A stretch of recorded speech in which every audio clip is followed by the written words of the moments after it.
You are planning a trip to Hawaii and the beautiful island of Oahu, then here are the 5 things you should know before you go in under 5 minutes. If I went back to Oahu, I would be sure to split my nights between staying on Waikiki and then staying some nights up north. Now that has several benefits. First of all, you're not gonna spend your morning standing in traffic trying to cross the island to get to the sites that you might want to see in the north. Also, it is way calmer in the north because there are less tourists.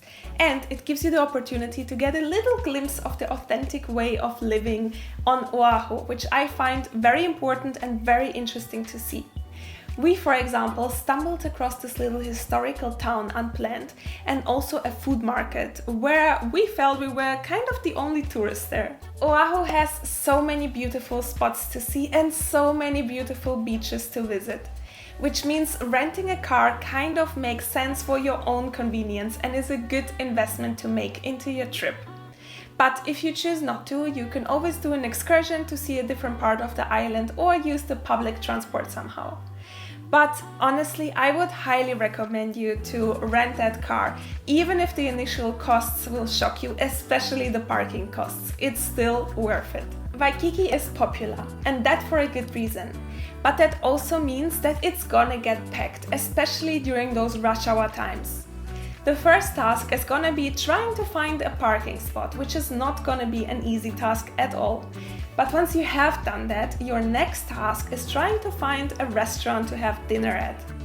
Now here I would recommend you to book a reservation in advance, because otherwise you might expect waiting times for 2+ hours, even for mid-range restaurants.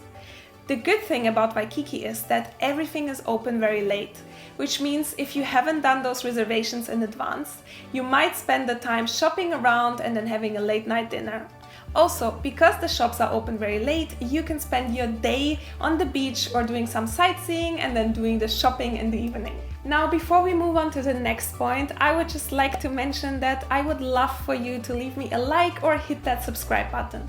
But for now, let's jump over to the next video. Whatever budget you have set yourself for your trip to Oahu, double it. I'm not even exaggerating, it's very, very expensive. And in order for you to enjoy the island to its fullest extent and see everything you want to see and do everything you want to do, you will need that little bit of extra cash. Now, of course, you can save here and there, but overall it's gonna be pricey. So just be prepared in your mind for it to not be disappointed and plan around it. You will find lots of chains on Oahu like Target, ABC stores, Costco, etc. Which means you don't have to overpack your luggage with things that you might just buy on the island if you do need them. So if you have something in your suitcase at the moment that is a maybe, but maybe I don't need it, take it out, leave the space in your luggage for some souvenirs instead. These were the 5 things you should know before you go to Oahu in under 5 minutes. But I do have a full guide on this beautiful island and the things to do and see on it. So if you're interested in that, feel free to jump over to this video now. Thank you so much for watching and I'll see you there.